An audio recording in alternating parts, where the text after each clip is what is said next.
저는 나사에서 일하는 한인 2세 엔지니어 조한서입니다. 오늘 저의 특별한 이야기를 들려드리려 합니다. 나사, 그러니까 인류가 우주를 탐험하는 최첨단 기관이죠. 저는 어릴 때부터 오직 과학과 엔지니어링에만 몰두해왔고 한국과는 거리가 먼 삶을 살았습니다. 부모님은 한국에서 태어나셨지만 저는 미국에서 태어나 늘 미국 풍경과 문화, 언어에 녹아 살았죠. 한국어도 서툴렀고 한국을 향한 관심도 그닥 많지 않았어요. 부모님께서 집에서 드라마를 보시는 것도 이해가 안 가고 된장찌개를 끓일 때는 또 그거야? 하며 코를 막고 도망치곤 했죠. 저의 꿈은 창조적인 과학자가 되어 나사에서 일하는 것이었어요. 그래서 그 꿈을 이루기 위해 끊임없이 노력했죠. 그런데 저의 인생을 완전히 뒤바꿔 놓은 한 가지 사건이 있었습니다. 바로 한국 드라마였습니다. 처음엔 단순한 호기심으로 시작했지만 그것이 저를 나사에서 한국 문화를 전파하는 선구자로 만들 줄은 꿈에도 몰랐습니다. 어느 날 친구의 강력한 추천으로 우연히 한국 드라마 한 편을 보게 됐습니다. 사실 처음에는 별 기대도 없었어요. 그냥 한 편만 보고 말지 이렇게 가볍게 시작했죠. 그런데 몇 분이 지나고 몇 시간이 흐르면서 저는 화면 속 이야기에 빨려 들어가고 있었습니다. 단순한 로맨스나 가족 드라마가 아니었습니다. 그 안에는 사람의 마음을 울리는 깊은 감정과 공감할 수밖에 없는 이야기들이 있었습니다. 가장 놀라웠던 건 정이라는 개념이었어요. 가족을 위해 희생하는 부모, 친구를 위해 아낌없이 손을 내미는 모습, 어려운 상황 속에서도 서로를 돕는 따뜻한 마음. 저는 나사에서 최첨단 기술과 논리를 다루는 삶을 살아왔지만 이런 따뜻한 인간에는 경험해 본 적이 없었죠. 그 순간 저는 스스로에게 질문을 던졌습니다. 나는 누구인가? 내 뿌리는 어디에 있는가?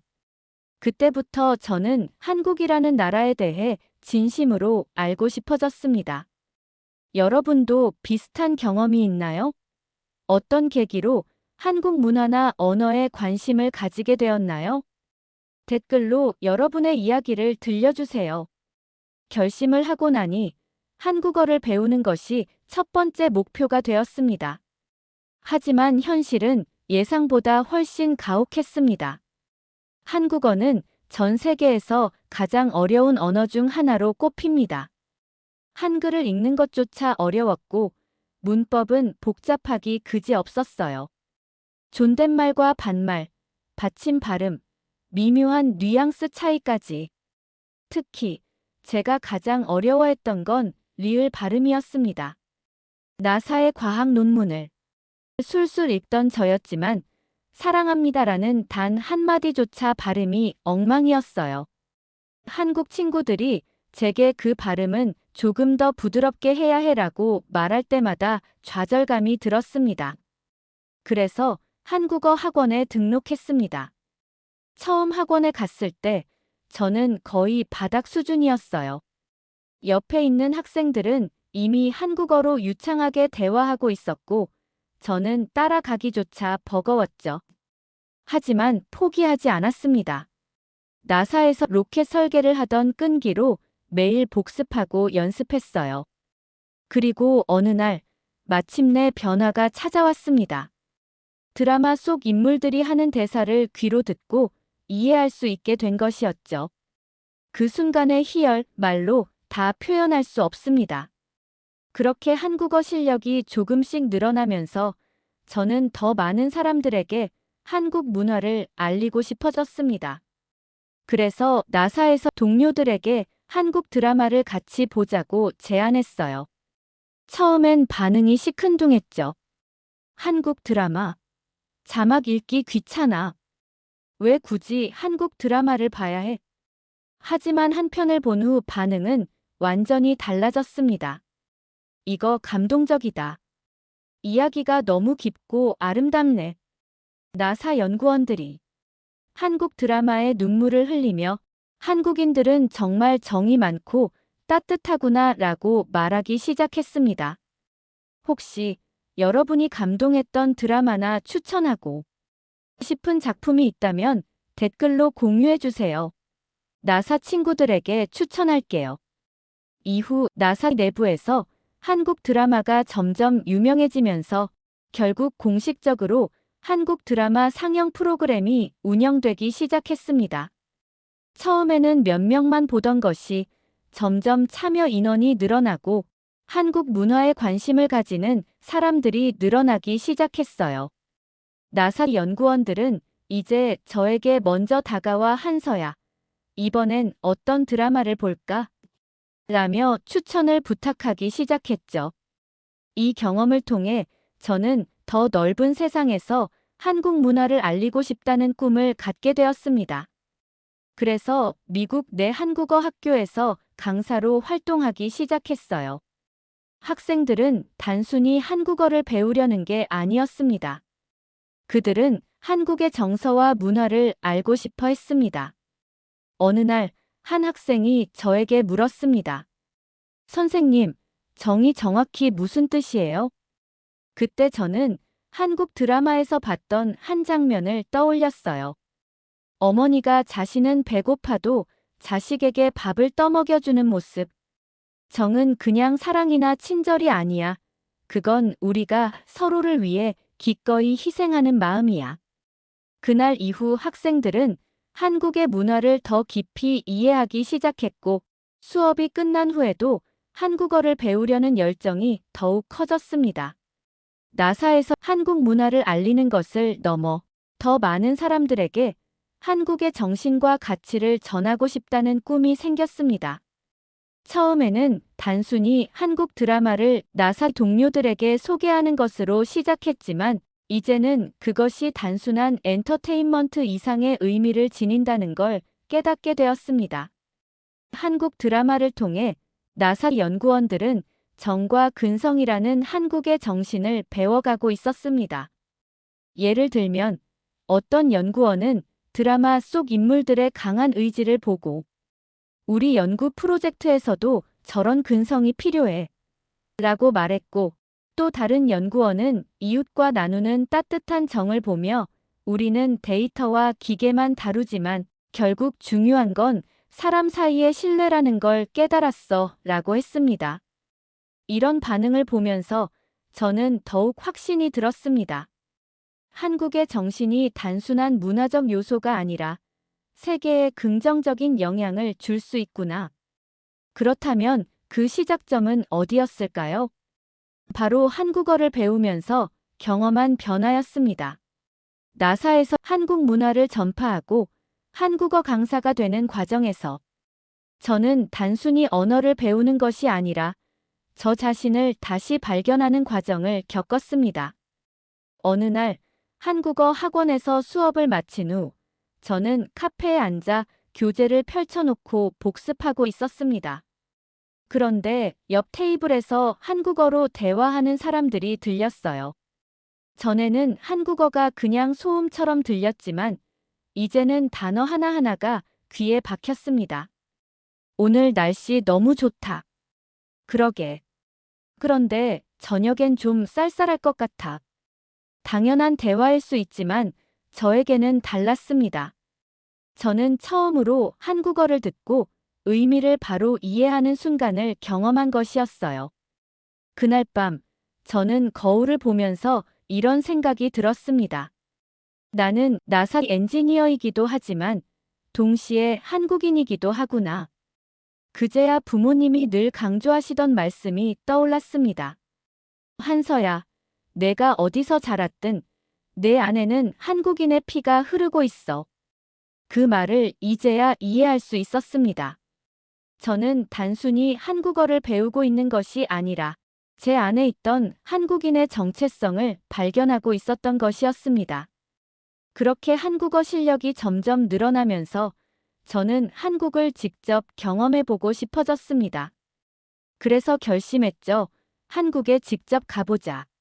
나사에서 짧은 휴가를 내고 저는 생애 처음으로 한국 땅을 밟았습니다. 공항에 내리자마자 들려오는 익숙한 한국어. 길거리에서 흘러나오는 한국 노래 밤늦게까지 환하게 빛나는 서울의 풍경. 모든 것이 낯설면서도 익숙하게 느껴졌습니다. 저는 부모님이 자주 말씀하시던 할머니의 고향을 찾아가 보기로 했어요. 작은 시골 마을이었는데 그곳에서 저는 아주 특별한 경험을 하게 되었습니다. 동네 어르신들이 저를 보더니 이렇게 말씀하셨어요. 어디서 왔니? 미국에서 왔어요. 하지만 제 할머니가 여기서 태어나셨다고 들었어요. 그러자 한 어르신이 제 손을 꼭 잡으시고는 이렇게 말씀하셨습니다. 그럼 넌 우리 마을 사람이네. 우리 손주 같은 거지. 그 순간 저는 마치 오래전부터 여기에 속해 있던 사람처럼 느껴졌습니다. 그 후 저는 한국의 전통시장도 가고 길거리 음식도 먹어보고 부모님이 좋아하시던 한옥마을도 방문했습니다. 그리고 가장 인상 깊었던 건 한국의 사람들이었어요. 어느 날 저는 서울의 작은 식당에 가서 김치찌개를 주문했습니다. 문제는 너무 뜨겁다는 걸 몰랐다는 것. 나사에서 복잡한 실험 장비를 다루던 저였지만 한국의 김치찌개가 그렇게 위험한 존재일 줄은 몰랐습니다. 한 숟갈을 입에 넣자마자 입안이 불타는 듯한 고통이 밀려왔습니다. 제가 당황한 표정을 짓고 물을 급하게 마시자 옆 테이블에 있던 할머니께서 빙그레 웃으며 말씀하셨습니다. 아이고, 외국인 아가씨가 김치찌개 처음 먹어보는구먼. 그리고는 종업원에게 부탁해 찬물과 얼음까지 챙겨주셨습니다. 할머니가 한마디 덧붙이셨죠. 한 입에 너무 많이 먹지 말고 국물에 밥을 살짝 비벼 먹어봐. 그래야 안 뜨겁지.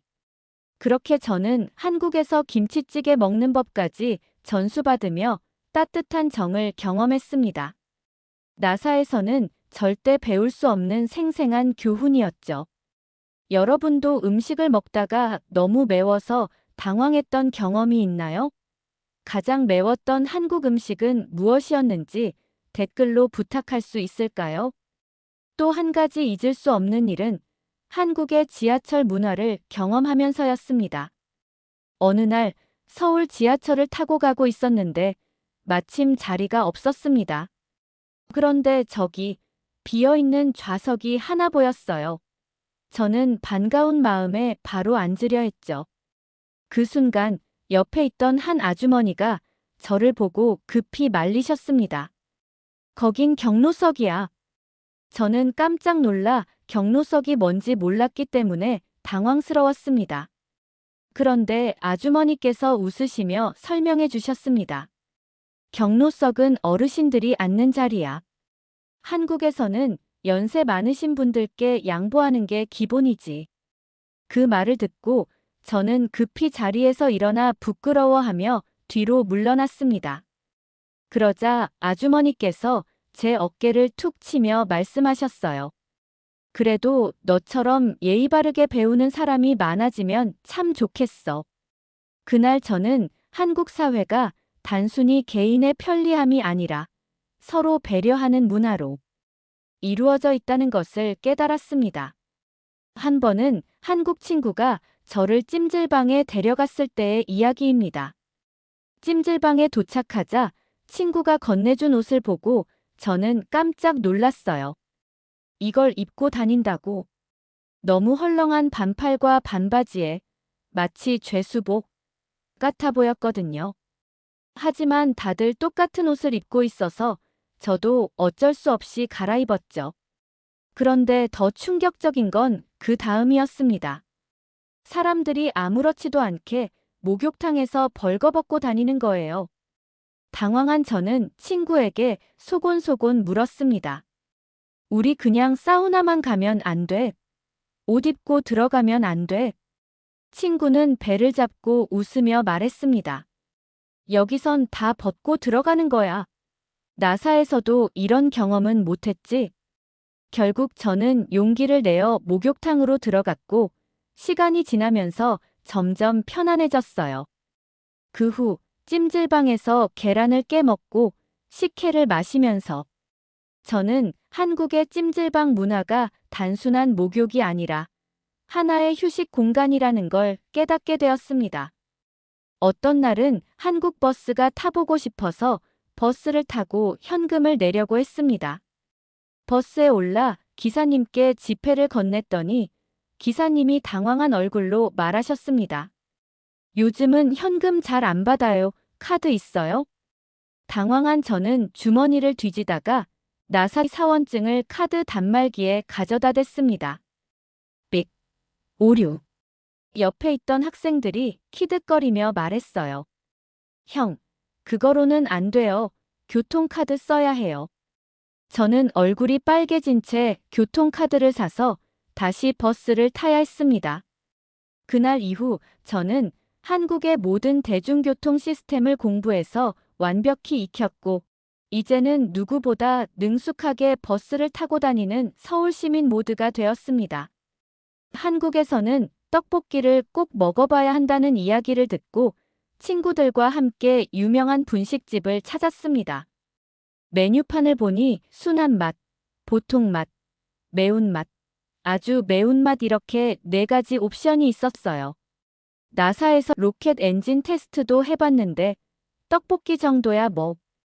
당연히 아주 매운맛으로 주세요. 라고 당당하게 주문했습니다. 음식이 나오고 첫 입을 먹었는데 으아악! 입안이 불타는 느낌이었습니다. 혀에서 불이 나는 것 같고 얼굴에서는 땀이 줄줄 흘러내렸어요. 저는 물을 한 모금 마셨는데 오히려 매운맛이 더 강해졌습니다. 친구들은 배를 잡고 웃으며 말했습니다. 한국에서는 매운 거 먹을 땐 물 말고 우유 마셔야 해. 결국 친구가 사다 준 우유를 마시며 입안을 잠재웠어요. 그 이후로는 떡볶이를 먹을 때 꼭 순한 맛을 선택하게 되었습니다. 하루는 한국 친구들이 저를 노래방에 데려갔을 때의 일입니다. 한국에서는 노래방 문화가 굉장히 중요한데 저는 노래방을 거의 가본 적이 없어서 선곡부터가 문제였어요. 뭘 불러야 하지? 친구들은 신나는 K-팝을 부르며 분위기를 띄웠고 저도 뭔가 멋지게 부르고 싶었습니다. 그래서 떠오른 노래가 있었어요. BTS의 불타오르네. 하지만 랩 부분이 나오자 저는 그 자리에서 얼어버렸습니다. 시작은 강하게. 너무 빠르고 어려운 가사에 그만 음소거 상태가 되어버린 거죠. 결국 친구들이 대신 불러줬고 저는 마이크를 들고 따라 부르려다 한 글자도 제대로 못 따라가고 손만 흔들었습니다. 그날 이후 저는 한국 노래방에서는 느린 발라드나 팝송을 선택해야 한다는 교훈을 얻었습니다. 여러분도 노래방에서 당황했던 경험이 있나요? 가장 부르기 어려웠던 곡, 추천하는 곡이 있다면 댓글로 알려주세요. 저도 한번 찾아볼게요. 하루는 한정식을 먹으러 갔습니다. 테이블에 수십 개의 반찬이 깔려 있는데 우리는 이거 다 주문한 거야? 라며 놀랐죠. 조금씩 반찬을 먹고 있는데 다 먹기도 전에 직원이 오셔서 반찬을 더 가져다 주셨습니다. 이거 추가 비용 내야 하나요? 라고 물었더니 직원분이 빙긋 웃으며 한국에서는 기본 반찬은 무한 리필이에요. 라고 하셨습니다. 저는 깜짝 놀라며 감탄했어요. 아니, 이런 서비스가 무료라고? 한국 대박이네. 결국 우리는 반찬을 계속 추가해가며 한정식을 실컷 즐겼고 저는 한국 음식 문화에 완전히 반해버렸습니다. 미국으로 돌아온 후 저는 더욱 확신이 들었습니다. 한국을 더 많은 사람들에게 알리고 싶다. 나사에서도 그리고 한국어 학교에서도 저는 더 적극적으로 한국 문화를 전파하기 시작했습니다. 학생들에게 추석과 설날의 의미를 설명해 주었고 한복 입는 법을 가르쳐 주었으며 직접 김치 담그는 법도 알려주었습니다. 어느 날 한 학생이 이렇게 말했습니다. 선생님, 한국에서는 가족이 중요하다고 했잖아요. 저도 가족과 더 많은 시간을 보내야겠어요. 또 다른 학생은 말했습니다. 한국어를 배우면서 저도 더 따뜻한 사람이 되고 싶어졌어요. 그 말을 들을 때마다 저는 가슴이 뭉클해졌습니다. 나사에서 연구하는 우주보다 더 깊고 과학보다 더 따뜻한 세계를 발견한 기분이었어요. 그러던 중 나사에서 흥미로운 기회가 찾아왔습니다. 나사에서는 다양한 나라의 문화를 소개하는 프로젝트를 운영하고 있었는데 저는 이 기회를 활용해 한국 문화 프로젝트를 제안했습니다. 처음에는 상사들이 의아해했어요. 나사에서 왜 한국 문화를? 하지만 저는 설명했습니다. 우리는 우주를 탐험하는 기관이지만 결국 사람들의 이야기를 통해 영감을 받습니다. 한국 문화에는 정이라는 특별한 가치가 있고 그 가치는 우리 팀워크에도 큰 도움이 될 수 있습니다. 이 말을 듣고 상사들은 흥미를 보였습니다. 그리고 마침내 나사에서 한국 문화 프로젝트가 공식적으로 승인되었습니다. 그날 저는 나사의 회의실에서 한국어로 이렇게 말했습니다. 감사합니다. 그 순간 몇 년 전 한국어 한마디도 못하던 저 자신이 떠올랐어요. 그때 저는 깨달았습니다.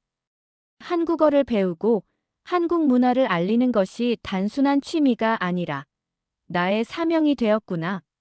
세계에 한국을 전파하는 꿈. 나사에서 한국 문화를 소개하는 일은 시작에 불과했습니다. 저는 한국어를 배우고 싶은 사람들을 위한 온라인 강의를 시작했고 한국을 더 잘 알릴 수 있도록 다양한 프로젝트를 기획했습니다. 그리고 저는 한 가지 꿈을 꾸기 시작했습니다. 언젠가 한국과 나사가 함께하는 프로젝트를 만들고 싶다. 그것이 과학일 수도 있고 문화 교류일 수도 있고 아니면 또 다른 형태의 협업일 수도 있겠죠. 하지만 한 가지 확실한 것은 저는 한국과 연결된 인생을 살기로 결심했다는 것입니다. 나사에서 일하는 한국인으로서 한국 문화를 배우고 알리고 전파하는 것이 제 사명이 되었어요. 그렇게 한국 드라마 한 편으로 시작된 저의 여정은 이제 전 세계를 향해 뻗어나가고 있습니다. 그리고 저는 오늘도 누군가에게 이렇게 이야기합니다. 혹시 한국어 배워보고 싶어요? 그럼 같이 시작해요. 한국은 정말 멋진 나라니까요. 한국어와 한국 문화가 세계를 변화시키는 그날까지 저는 멈추지 않을 것입니다. 여러분, 여러분의 한국 문화에 대한 자부심이나 이런 게 한국 문화야. 이런 내용들이 있으시면 댓글로 남겨주세요. 제가 저의 나사 친구들에게 소개하며 한국을 알리겠습니다. 무료 구독 버튼 눌러 놓으시면 다음 이야기가 발행되면 곧바로 알림 받으실 수 있습니다. 감사합니다.